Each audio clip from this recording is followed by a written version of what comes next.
तमिलनाडु के एक मंदिर को जो कि 1500 साल पुराना था, वक्फ बोर्ड ने अपनी प्रॉपर्टी बता दिया।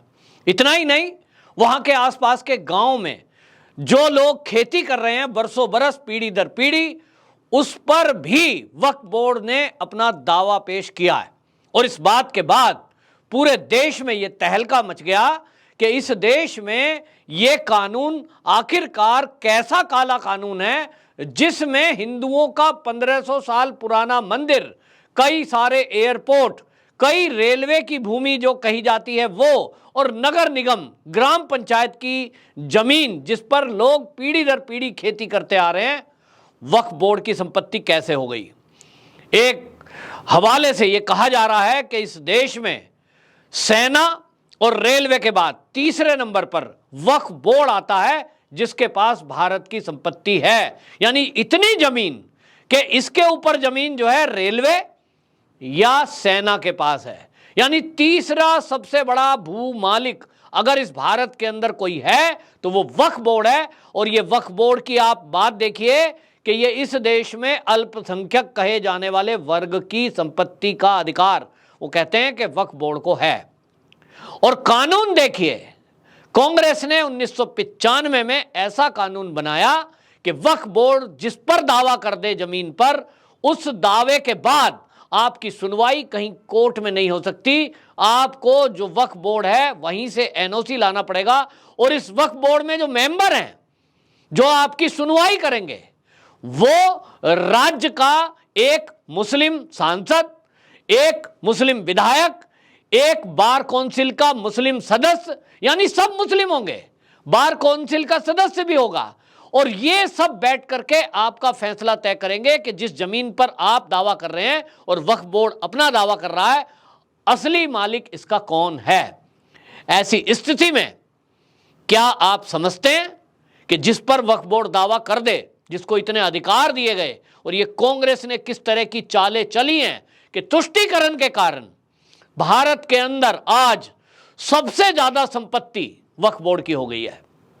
वोट लेने के चक्कर में किस तरह से जमीनों पर कब्जे किए गए, इसको लेकर के अब खुलासा सामने हुआ है। और एक अनुमान के तहत आपको बता दें, जो ये आंकड़ा आप जानेंगे तो आप चौंक जाएंगे। ये कुल मिलाकर के 8,54,509 ये संपत्ति है, कुल 8 लाख एकड़। जी हां, 8 लाख एकड़ जमीन वक्फ बोर्ड के पास है। अब इसका तोड़ क्या है? अभी हालांकि राज्यों में सुगबुगाहट है, जैसा मैंने तमिलनाडु में बताया, गांव के लोग हक्के बक्के रह गए। हिंदू कम्युनिटी के लोग जो मंदिर में पूजा कर रहे हैं और जो जानते हैं कि वो 1500 साल पुराना है, वो ठगे रह गए। लेकिन इधर योगी जी ने सख्त एक्शन लेना शुरू भी कर दिया। देश में अभी चर्चा चल रही है, मीडिया हो या सोशल मीडिया, उस पर एक चर्चा है कि वक्फ बोर्ड का जो ये कांग्रेस ने 1995 में कानून बनाया था, ये काला कानून, ये रद्द होना चाहिए। लेकिन इस कानून को रद्द करना इतना आसान भी नहीं है। हालांकि एक जाने माने सुप्रीम कोर्ट के वकील अश्वनी उपाध्याय इस मामले में एक पीआईएल दाखिल सुप्रीम कोर्ट में कर चुके हैं। लेकिन कानून के जानकार ही ये कहते हैं कि सुप्रीम कोर्ट इस मामले में कोई व्यवस्था नहीं दे सकता, क्योंकि दोनों सदनों से प्रस्ताव पास करके राष्ट्रपति जी के हस्ताक्षर से बाकायदा कांग्रेस ने यह काम किया था। सवाल यह भी उठता है कि कांग्रेस ने आखिरकार ये किया क्यों था। तो आप याद करिए, उस समय बाबरी ढांचा गिराया गया था, और बाबरी ढांचा गिराए जाने के बाद कांग्रेस इस देश में मुसलमानों को यह दिखाना चाहती थी कि कांग्रेस आपकी सबसे बड़ी हितैषी है, क्योंकि ताला खुलवाने का आरोप बार बार मुस्लिम लीडर कांग्रेस पर लगा रहे थे और ये कह रहे थे कि साहब इन्होंने जो है ये मंदिर का रास्ता इन्होंने खोला है। और इसको तुष्ट करने के लिए कांग्रेस ने ऐसा खतरनाक कानून बना दिया कि वक्फ बोर्ड के लोग जिस जमीन पर, जिस संपत्ति पर हाथ रख दें कि ये मेरी, तो आप जाइए कोर्ट में प्रूव करते रहिए, कोर्ट में सुनवाई नहीं होगी और वक्फ बोर्ड की मर्जी, वो आपको एनओसी दे या ना दे। इसी के साथ ये भी देखने में आया कि वक्फ बोर्ड के जो चेयरमैन है, वक्फ बोर्ड की जो समिति है, वो इस जमीन को किस तरह से अपनी मर्जी से कहीं किराए पर दे रही है, कहीं बेच रही है, और उससे ये माला माल हो रहे हैं। मेंबर भी कौन बनेगा, कैसे बनेगा, इसका कोई फैसला सारा का सारा इसी वर्ग पर छोड़ दिया गया। सरकार का डायरेक्ट कोई हस्तक्षेप नहीं है। अब इस बात को लेकर के जब पूरे देश में चर्चा शुरू हुई तो योगी जी हैं। उत्तर प्रदेश में आज योगी सरकार आगे बढ़कर वो काम कर देती है जो देश में लोग चिंतन मनन नहीं करते हैं। ये योगी जी की कार्यकुशलता है कि जो पब्लिक के दिमाग में आया, जो पब्लिक की जुबान पर आया और योगी जी के पास पहुंचा, योगी जी तुरंत एक्शन लेते हैं। हमने पिछले दिनों कई बार देखा है, जब योगी जी 2017 में मुख्यमंत्री बने थे, उनको उत्तर प्रदेश की नस नस पता है।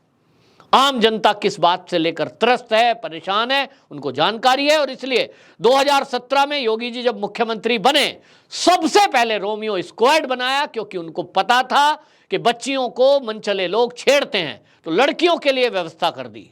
फिर उन्होंने इसी तरह जो अपराध है, इस अपराध को, नेक्सस को, गुंडे माफियाओं को, नेक्सस को कसने के लिए उन्होंने कानून में परिवर्तन किया और संपत्ति जब्त करना, मकान तोड़ना तक बुलडोजर चलाने से ये काम शुरू हुआ। तो आज अपराधियों में दहशत है, योगी जी हैं। और इसीलिए वक्फ बोर्ड को लेकर भी उन्होंने एक शासन आदेश जारी कर दिया है और उस आदेश में कहा गया है कि वक्फ बोर्ड की एक्चुअल संपत्ति आज उत्तर प्रदेश में सिया वक्फ बोर्ड, सुन्नी वक्फ बोर्ड, दोनों के जो राजस्व विभाग में अभिलेख दर्ज हैं, इन सब की स्थिति का पता लगाया जाए। 75 जिलों के 75 डीएम और कमिश्नर को बाकायदा ये आदेश दे दिया गया है कि 1 महीने के अंदर वो राजस्व विभाग के अभिलेख शासन में जमा कराए, लखनऊ में रिपोर्ट प्रस्तुत करे कि किस जिले में कितनी वक्फ बोर्ड की जमीन है। और इसके साथ योगी जी ने एक बहुत बड़ा काम किया और ऐतिहासिक काम मैं इसको कहूंगा कि उन्होंने जो उत्तर प्रदेश का एक सरकार थी, उत्तर प्रदेश की सफाइयों की, उस समय जो कानून बनाया था इसी को लेकर, जैसे मैंने कहा तुष्टीकरण के कारण बहुत सारे काम ऐसे हुए, तो उत्तर प्रदेश में भी उत्तर प्रदेश वक्फ बोर्ड, उसके लिए कानून बनाया गया, शासन आदेश 1989 का।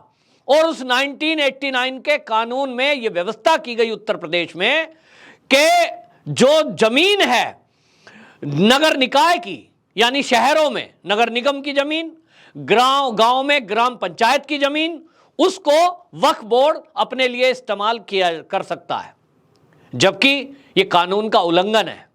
ग्राम सभा की जमीन हो या नगर निगम की, उसकी जमीन सार्वजनिक रूप से जन कल्याण के लिए उसका इस्तेमाल हो सकता है, लेकिन उसको आदेश दिया गया, नया आदेश जारी कर दिया गया, जबकि एक्चुअल में 1989 में उत्तर प्रदेश के अंदर जो अभिलेख हैं 1989 के, उसके अंदर वक्फ बोर्ड की जो जमीन है वो कौन सी है, तो वो बंजर जमीन है, ऊसर जमीन है और ये जो है भीटा जमीन है। ये 3 तरह की जमीन है उसमें दर्ज है। लेकिन कानून का परिवर्तन किया गया, लाभ देने के लिए, वोट बैंक इस्तेमाल करने के लिए, तुष्टीकरण के लिए, और उस कानून में परिवर्तन कर दिया 1989 का, और उसमें कह दिया गया कि ग्राम सभा और नगर निकाय की जमीन को भी वक्फ बोर्ड इस्तेमाल कर सकता है। और इसके बाद उत्तर प्रदेश में जो हुआ उसका रिजल्ट आज हमारे सामने है। उत्तर प्रदेश में एक के बाद एक मदरसे खुलते चले गए, वहां दुकानें बनने लगी। जमीन वक्फ बोर्ड की है लेकिन दुकानें बनाकर, मार्केट बनाकर उसको बेच दिया गया, बहुत जगह किराए पर दे दी गई और इससे अरबों खरबों रुपया कमा लिया गया। योगी जी ने सबसे बड़ा और ऐतिहासिक काम यह किया है कि वो 1989 का जो कानून था उसको रद्द कर दिया है और उन्होंने उसको निरस्त करते हुए, राजस्व विभाग के उस आदेश को निरस्त करते हुए उन्होंने कहा है कि यह भी पता लगाया जाए कि जो जमीन वक्फ बोर्ड के नाम अभिलेख थी उसके अलावा तो कहीं कब्जा नहीं है, और जो जमीन है उसको कहीं किसी को बेच तो नहीं दिया है। बेचा तो किसने बेचा, किसके आदेश पर बिका, उस समय वक्फ बोर्ड में कौन था जिसने ये काम किया है, कहीं किराए पे तो नहीं दी हुई है। और इस तरह से ये जो है, आपको बता दें, जो उत्तर प्रदेश का वक्फ बोर्ड है उसके उप सचिव हैं शकील अहमद सिद्दीकी, इन्होंने पत्र लिखा है। इन्होंने कहा है कि हमें ये अनियमितता का पता लगा है और इस अनियमितता के पता लगने के बाद अब जब देश में चर्चा हुई है तो उत्तर प्रदेश में यदि किसी ने यह गड़बड़ी की है, निश्चित रूप से वो जेल की सलाखों के पीछे जाएगा। अभी हाल ही में योगी जी ने मदरसों के सर्वे की बात कही थी, आदेश दिया था। कुछ मुस्लिम संगठन उसका विरोध कर रहे थे, बाद में सहमति बनी, लेकिन जब जांच शुरू हुई तो यह पता लगा कि बहुत सारे मदरसे एक्चुअल में जमीन पर थे ही नहीं, केवल कागजों में थे, और उनके लिए जो कागजों पे हैं उनके नाम से चंदा उगाया जा रहा था और वो चंदा चंद लोगों की जेब में जा रहा था। इतना बड़ा घोटाला। अगर योगी जी मदरसों का आदेश नहीं देते जांच का तो ये घोटाला खुलता ही नहीं। गरीब आदमी अपनी मेहनत की कमाई में से दान दे रहा है कि पड़ोस के गांव में एक मदरसा है, वहां आप दान दीजिए, और वो मदरसा है ही नहीं, कुछ लोग उसको जेब में रखते जा रहे हैं। योगी जी का कहना है कि हम ये सब घपले घोटाले किसी भी वर्ग का हो, हम इसको छोड़ेंगे नहीं और ऐसे लोगों को सजा मिलेगी। आपको बता दें, जो ये संपत्ति है इसमें अब ये संशोधन किया गया है, और आपको बता दें ये जो जमीन है 1989 का राजस्व विभाग का जो आदेश है, इसको निरस्त करने के साथ ही इसकी मूल जो इसकी नेचर है, जो कानून है, वो कहता है कि इस आदेश पर जो प्रबंधन और स्वरूप इसका बदला नहीं जा सकता जमीन का। जैसे मैंने कहा कि बहुत सारे इस कानून के तहत परिवर्तन करके ग्राम सभा की और नगर निकाय की जमीनों को वक्फ बोर्ड की बता दिया गया। अब योगी जी के आदेश पर यह सब जांच होगी, और अगर किसी ने यह घपला घोटाला किया है तो वो जेल की सलाखों के पीछे जाएंगे।